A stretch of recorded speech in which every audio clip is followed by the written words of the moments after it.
आप लोग समझिए, भगवान कृपा करें मुझे कुछ, अरे कुछ नहीं, वो अधीन हो जाएंगे। बस बात को पकड़ लीजिए आप। विवेकवान वही है जो डोरी को पकड़ ले, पतंग के पकड़ने के चक्कर में डोरी ना छोड़ दे। कभी पतंग हाथ आने वाली नहीं। नाम डोरी है, पतंग प्रियालाल है। पतंगो यथा त्वामनु भ्राम्य माणा। नाम मत छोड़िए, पकड़ते रहिए, घसीटते रहिए। एक एक नाम आपको ऐसा, जैसे हम डोरी घसीटते जा रहे, पतंग नजदीक आती जा रही, ऐसे नाम जापक के समीप रूप प्रकाशित होने लगता है। जो नाम ध्यान पूर्वक जप किया जाता है, इसके लिए और कोई साधन की आवश्यकता नहीं। देखो, अगर आप विद्वान शास्त्र पद्धतियों को जानने वाले जनों का संग करोगे तो ऐसे शब्द बोले जाते हैं। माना कि नाम की महिमा है। हम ये भी जानते हैं कि नाम की महिमा में अगर जरा भी बात करें तो अर्थवाद नामापराध लगता है।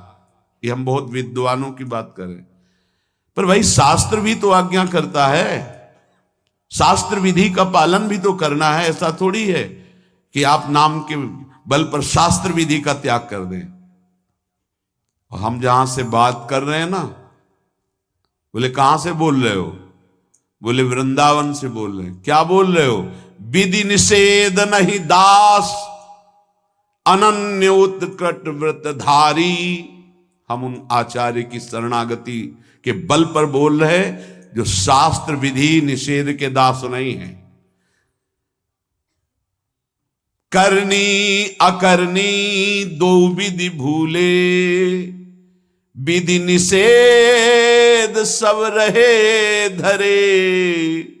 नर हरिदास ते भय बावरे, जे आह प्रेम प्रवाह परे। तो सुने न काहू की कही, कहे न अपनी बात।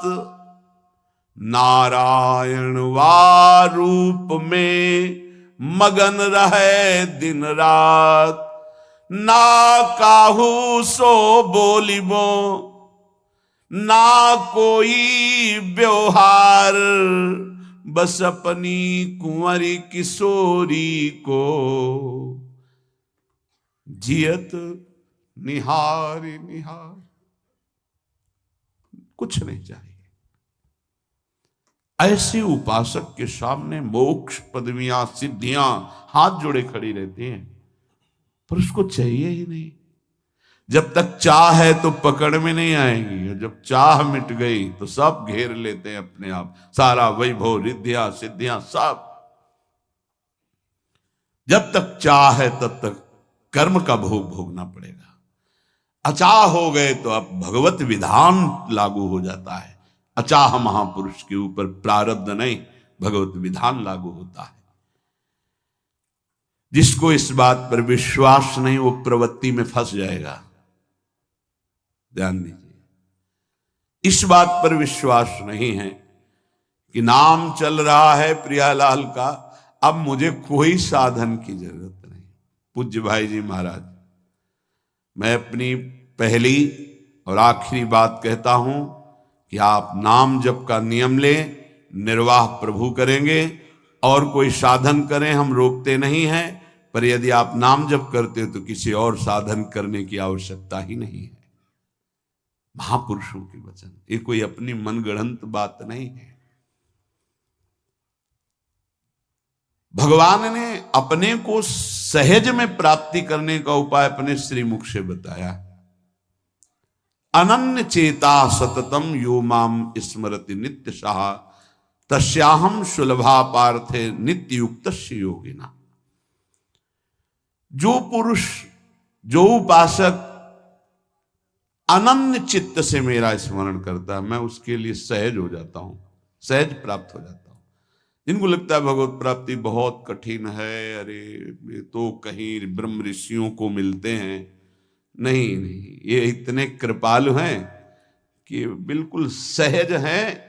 जो सहज हो जाए तो बहुत जल्दी मिल जाए। कहीं गाय चराने वाले को मिल जाते हैं, कहीं एकदम भोले भाले जिनको ज्ञान ही नहीं है उनको भी मिल जाते हैं। एक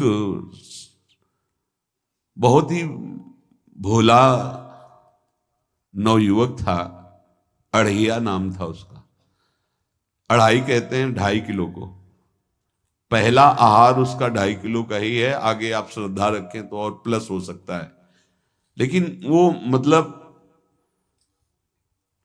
घर में माता पिता पधार गए तो उसे कोई 2.5 किलो आटे की कौन रोटी बना के दे। थोड़ा जब उसके अंदर चेतना जागृत हुई तो जब कहीं ठौर नहीं मिलती तो संतों का आश्रम मिलता है। एक आश्रम में गए, उन्होंने कहा हमको नौकरी में रख लो, कोई सेवा में रख लो। तुम्हारा नाम क्या है? बोले अढ़ैया। वे कोई नाम है? बोले गांव के लोग कहते हैं क्योंकि 2.5 किलो हम पाते हैं। तो 2.5 किलो? बोले तौल के 2.5 किलो आटे का जब हम रोटी पाते हैं तब हमारी बाल भोग होता है। आगे कोई श्रद्धा करे खीर पूड़ी, पर 2.5 किलो अन्न चाहिए। तो कहा यहाँ भंडारा है, तू रोज 2.5 किलो क्या 5 किलो पावे, क्या सेवा कर सकता है? तो उनका जो आप सेवा बताएंगे सिखाएंगे वो हम कर लेंगे। उनका तुम गाय चराया करो, गाय चरा। भाई देखो हमारा वैष्णव सिद्धांत है, तुम गाय चराने जा रहे हो, हम यहां से तुम्हें अमनिया दे दिया करेंगे, जंगल में तुम बनाओ और वहीं ठाकुर जी को भोग लगाओ और पाओ। बिना भोग लगाए पाने का विधान हमारे आश्रम से आपका नहीं बन सकता। बोले हमको तो कुछ आता नहीं भोग लगाना, क्या भोग लगाएं? तो उनका जब आप बना लीजिएगा, क्योंकि अब यहां 2.5 किलो तुम्हारे लिए अलग से बन करके जाए, तुम अपना बनाओ, जो जो चाहो भंडारी से कह दिया दे दिया करो, वहीं लकड़ी बीनो, वहीं बनाओ और गाय चराओ और ठाकुर को भोग लगा के पाओ। जितना मनावे आप पाओ।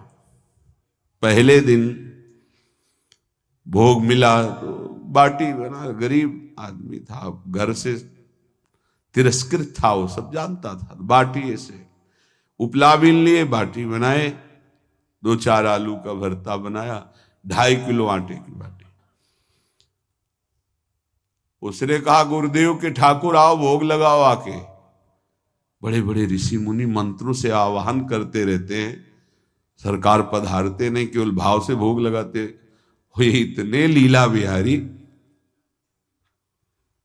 प्रभु आ गए श्री राम जी। अढ़ैया ने आंख खुरक लगी ऐसी तो आंख खोल के देखा, नवीन मेघ कांति, अरविंदाक्ष, सारंग धनुष धारण किए हुए सामने खड़े। कहा कौन हो आप? मैं राम जी कहते हैं, आपने कहा गुरुदेव के ठाकुर आ, तो गुरुदेव तुम्हारे जो है उनके हम ठाकुर जी हैं। सही में आते हो तुम? बोले आए तो गए और हम पाएंगे। बड़ी खुशबू आ रही है आलू के भरता की, तुम्हारी बाटी बनी हुई।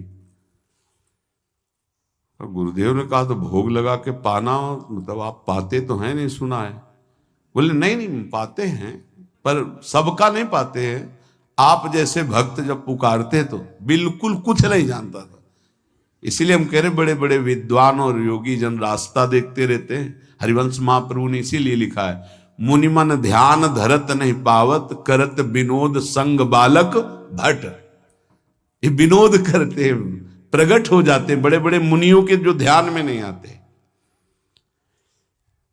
काश तो आप हमको ऐसे ही रखोगे, क्योंकि आप आ गए तो आप भी।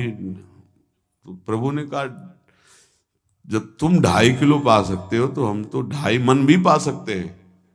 बोले हमको ये पता नहीं था कि गुरुदेव के ठाकुर इतने भूखे रहते, पर आप अलग पत्तल में ले लो, अपने पूरे पत्तल में तुम आपको पाने दें। बोले भोग थोड़े ऐसे लगाया जाता है कि तुम अपना रखो, तुम अपना रखो। और बोले आंख मूंद कर तुम बैठो, जैसे तुम्हारे गुरुजी भोग लगाते हैं तो आंख मूंद लेते हैं, अब हम पाएंगे तुम्हारा। तो आंख मूंद लिया, चलो भाई पाओ। सोचा एक आध बाटी पा लेंगे, बीच बीच में खोल के देखता जाता, भगवान सब चाट गए। भगवान बड़े करत विनोद संग बालक भट, हरिवंश महाप्रभु कह रहे, करत विनोद संग बालक भट, मुनि मन ध्यान धरत नहीं पावत। आँख खोला, बोला आज हमको भूखे रखोगे? बोले जानते हो तुम्हारे गुरुजी ने क्यों भोग लगाने के लिए कहा है?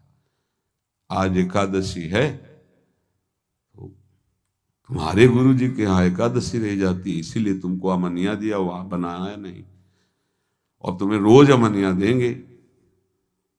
तुम रोज आओगे, हम बुलाएंगे तो? अब आप बुलाओगे रोज तो आएंगे नहीं, हम रोज रोज आएंगे। बोले तो ठीक है, अगली बार से। बोले गुरुजी आपके ठाकुर जी आए थे, हमारी सारी बाटी खा गए हैं, 5 किलो आज से हम ले जाएंगे, 2.5 किलो आपके ठाकुर जी के लिए, 2.5 किलो अपने लिए। बहुत हंसी आई कि वहां कुंतलों का सब भंडारी का देखो, पूछने की जरूरत नहीं, जितना कह दे दो। 5 किलो के हिसाब से आटा के अनुसार भरता बनाने के लिए आलू वगैरह से सुबह से गाय लेके निकल जाता, जंगल में छोड़ दिए, उपला में ने आग लगाई, बनाया, वो गोले गोले रख करके, उसमें कोई समय तो लगता नहीं। आग पकी हो तो बहुत सुंदर बाटी बनती। बाटी बनाया, भुरता बना के, पत्तल बड़े बड़े जंगल के से, कहा गुरुदेव के ठाकुर पधारो। तो आंख खोल के देखा साथ में सिया जी। उसने कहा ये कौन है? बोले हमारी अर्धांगिनी है। तो कल क्यों नहीं बताया था आपने कि अर्धांगिनी भी है? ये भी पाती है? बोले हमारे जैसा है। जानकी जी बैठ गई, राम जी बैठ गए, बड़ा सकुच में, पर जानकी जी इतनी करुणा वात्सल्य बरस रही थी कि वो कुछ बोल नहीं पाया, बस देखा, ऐसे कहा पाओ गुरुदेव के ठाकुर। प्रभु आराम से, सिया जो खूब स्वाद बखान बखान करके पाए। वहां खोल करके देखता आज भी हम 2.5 किलो अपने ले लाए थे, लेकिन ये दोनों पा गए। गुरुदेव 7.5 किलो। बोले क्यों? आपके ठाकुर की पत्नी भी है ना? कहा है, तो दोनों आए थे। किसी को विश्वास नहीं हो रहा था। दे दो भाई, अरे गाय को खवाएगा, दे दो, कुछ करेगा, क्या कमी है यहां? 7.5 किलो आटा लेकर। अब तो समय लगा, 3 बजे तक बाटी बन के तैयार हुई पत्तल में से। गुरुदेव के ठाकुर पधारो, बस उसको बुलाना होता था कि विनोदी प्रभु, साथ में लखन जी, राम जी, सिया जी, लखन। ऐसे देखा, ये कौन है? बोले छोटे भाई। आपके भाई भी है? हाँ है। पहले अब परिवार में कितने लोग हो आप? पहले बता देते तो हम वो सब आ जाते हैं। लक्ष्मण जी से कहा बहुत सरल भगत है, नाराज मत होना, चुपचाप पा लो। तीनों बैठे, सब पा गए। फिर बेचारा ऐसे ही रह गया। जब वो चले गए तो पत्तलों में जो किनका रहता था, वो एक अद्भुत आनंद। अगले दिन गया, बोले गुरुजी 10 किलो आटा चाहिए। वो कहा 10 किलो क्यों? बोले आपके ठाकुर जी भी आते हैं, उनके ठाकुरायन भी आते हैं, उनके परिवार के भाई भी आते हैं, गोरे गोरे थे वो। यार कैसे, इसको कैसे अनुभव हो सकता है? सिया राम लखन जी का बहुत हट किया। 10 किलो आटा लिया, पहुंच गए, बनाया, 4 बज गए, रखा। उस मन में सोच रहा था आपकी संख्या ना बढ़ जाए। कहा गुरुदेव के ठाकुर पधारो। विशाल गदा, भयंकर स्वरूप हनुमान जी महाराज। आंख खोला तो 3 स्वरूप में प्रभु खड़े हुए थे, सिया राम लखन, हनुमान जी चरणों में बैठे। पूछा ये कौन है? तो कहा ये हमारे प्रिय सेवक हैं हनुमान जी। एक बार आप अपने पूरे परिवार का, अपने सेवकों का वो आप पर्चा बना के मैं दे दो, गुरु जी को दे देंगे जाके। हर बार एक बढ़ जाता है तो भगवान मुस्कुराए, हनुमान जी इसका कुछ बोलना मत, बहुत निराला भगत है। बोले पाओ प्रभु। तो पहले सिया राम जी पाए, फिर जो प्रसाद लक्ष्मण जी पाए, फिर हनुमान जी पाए। हनुमान जी सब पूरा, क्योंकि बहुत निर्मल भाव से बनाया हुआ और निर्मल भोला भक्त पा गए। अगली बार कहा गुरुदेव 5 किलो एक्स्ट्रा में रख दो, 1 नंबर बढ़ता जाता है।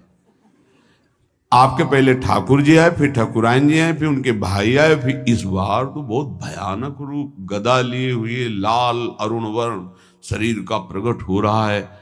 जिधर देखो कंचन वर्ण की कांति, मुख में अरुण वर्ण की कांति। हमने पूछा आपके ठाकुर जी से, तो उन्होंने कहा कि वो सेवक हैं। उनको रोमांच हो रहा था कि क्या सही भगवान करुणा करके इसको दर्शन देते हैं। अब अगली बार अगर ये बात करेगा कि तो फिर अब हम इसकी परीक्षा लेंगे। ले गया इस ड्राम में, बनाया सब। आओ गुरुदेव। अब तो पता था कोई आने वाला नहीं। गुरुदेव के ठाकुर 2 संख्या बढ़ गई। आंख खोल के देखा, कहा ये कौन है? तो कहा ये हमारे और भाई हैं, इनका नाम भरत है, इनका नाम शत्रुघ्न है। पहले महाराज बता देते ना कि आपके और भाई हैं, हमने कहा था, आपसे प्रार्थना की थी। पाओ बचे नहीं ना, वो 2 संख्या ज्यादा हो। अगली बार गुरुदेव से कहा कि गुरुदेव 20 किलो वाली बोरी में भर दीजिए, अब हम दिन भर बनाएंगे क्योंकि आपके इतने ठाकुर हैं। आज गया लेकर सब ऐसे रख करके पत्तल डाल दिया, कहा गुरुदेव के ठाकुर पधारो। बिल्कुल नहीं बनाया। आ गए प्रभु। कहा कहाँ यार, तो खुशबू भी नहीं आ रही, ना बाटी की ना भरता की। बोले प्रभु आपके साथ पत्नी है ना, और सेवक भी है। इतने दिन से तो हमारे हाथ का पाए, आज हम पाना चाहते हैं। आप बनाओ, अपने रुचि का बनाओ और पाओ।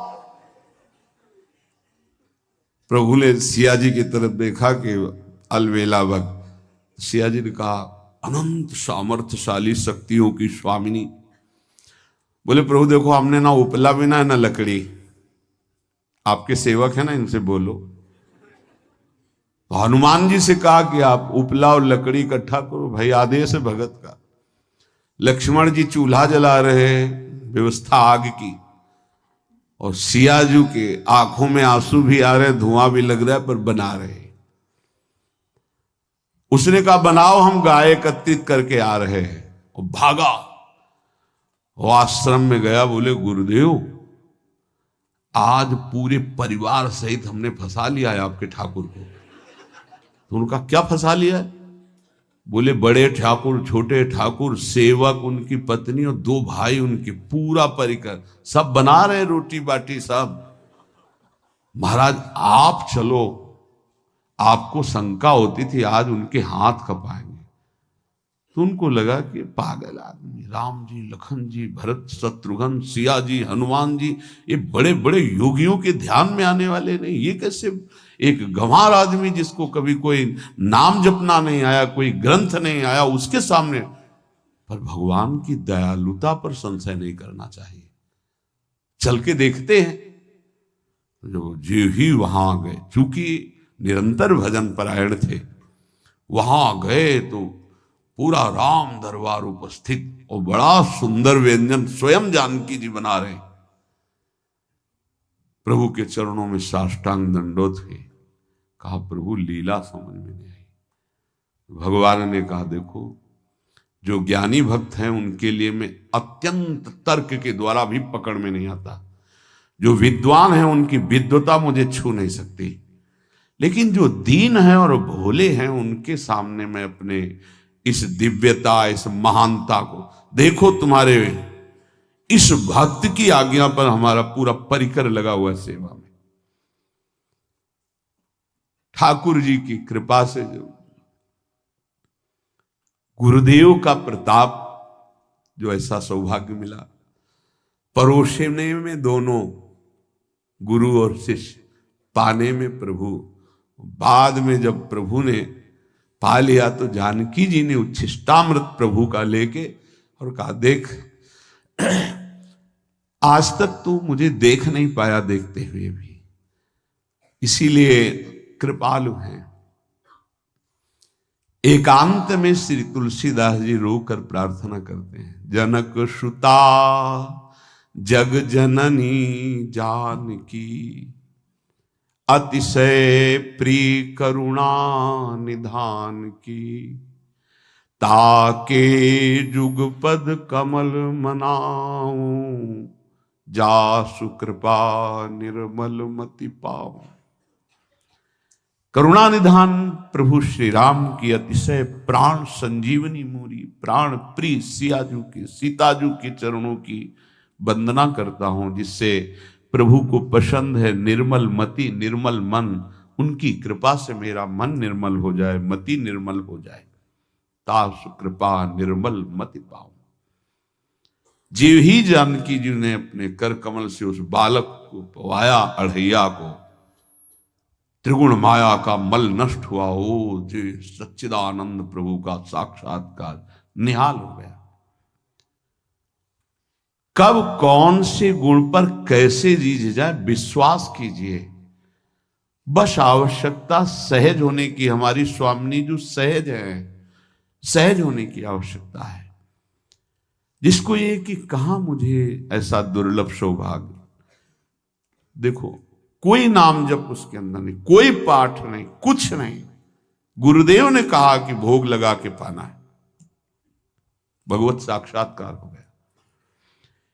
विश्वास रखना चाहिए कि प्रभु हमें प्रतिपल देख रहे हैं, हमारे साथ हैं। सच्चिदानंद स्वरूप अपने आराध्य देव का निरंतर भजन और ध्यान पूर्वक भजन, ये दो बातें कह रहे हैं, भजन और ध्यान पूर्वक भजन। पहले भजन करने की क्रिया होती है, फिर भजन में थोड़ी रुचि होती है, फिर ध्यान पूर्वक भजन होता है। ध्यान पूर्वक भजन, चल रहे हैं, बैठे हैं, चेष्टा रहित हैं या चेष्टा युक्त हैं, हर समय वही नाम अक्षर मात्रा सहित एक एक शब्द गूंज रहा है, उसी में प्रियालाल का रूप झलक रहा है। अब हृदय में ध्यान है, मुख में नाम है, मंत्र है, इससे बढ़कर जीवन क्या। विश्वास भक्त को ही होता है, अन्य को हो ही नहीं सकता। कोई भी अगर अपनापन होता है तो प्रियालाल झलकते। जिस समय वो कटा उसी समय वो सामने है। मैं हूं ना, तो किसकी तरफ देख रहा है, बस। ये जैसे कहा जाता है कि प्रभु वृंदावन से बाहर एक कदम नहीं रखते, तो हमारे भक्त जहां होते हैं वृंदावन के, वहां प्रियालाल जाते, ध्यान रखना। वहीं वृंदावन भूमि प्रकाशित होती है, चाहे वो लाखों कोस दूर हो, वृंदावन वहीं प्रकाशित होगा, उन्हीं के सामने प्रियालाल होंगे। ये भक्ति विश्वास का मार्ग है। तुम्हारा एक ही कर्तव्य है, सब जगह से अपनापन हटा के अपने इष्ट में रखना और उनका चिंतन करना, बस हमारी यही साधना है। फिर तो प्रभु की ओर से जो कृपा की धारा आएगी कि आप उस पर बह जाएंगे। जितना जितना कृपा में डूबते जाएंगे उतना उतना प्रेमानंद बढ़ता चला जाएगा। ये सौभाग्य कभी निर्गुण उपासक को प्राप्त नहीं होता। पूज्य पादुड़िया बाबा जी महाराज, प्रभु का साक्षात उसको दर्शन होता है, प्रभु उससे संभाषण करते हैं, प्रभु उसके साथ खेलने लगते हैं। ये निराकार की उपासना वाले उपासक को कभी सौभाग्य नहीं मिलता। भगवान की इस उपासना वाले को निराकार तत्व का बोध हो जाता है। ध्यान रखना, हमारा स्वरूप चराचर जगत का स्वरूप, भगवान का स्वरूप, सबका बोध हो जाता है प्रेम मार्ग के पथिक को। और सगुण साकार स्वरूप में जो प्रभु विराज, उनके साथ खेलना होता है। जो सगुण उपासक साकार उपासक हैं, उनको तो निर्गुणोपासना का जो फल है सर्वत्र तत्व अनुभव, ये स्वाभाविक हो जाता है। लेकिन जो निर्गुण निराकार उपासक, उसको साकार रूप में दर्शन, संभाषण और लीला में ये नहीं होता है। बड़ा भाग्यशाली है, अनेक जन्मों का उसका भजन सिद्ध हुआ, जिसको प्रभु के साकार रूप की भक्ति करने का अवसर मिला।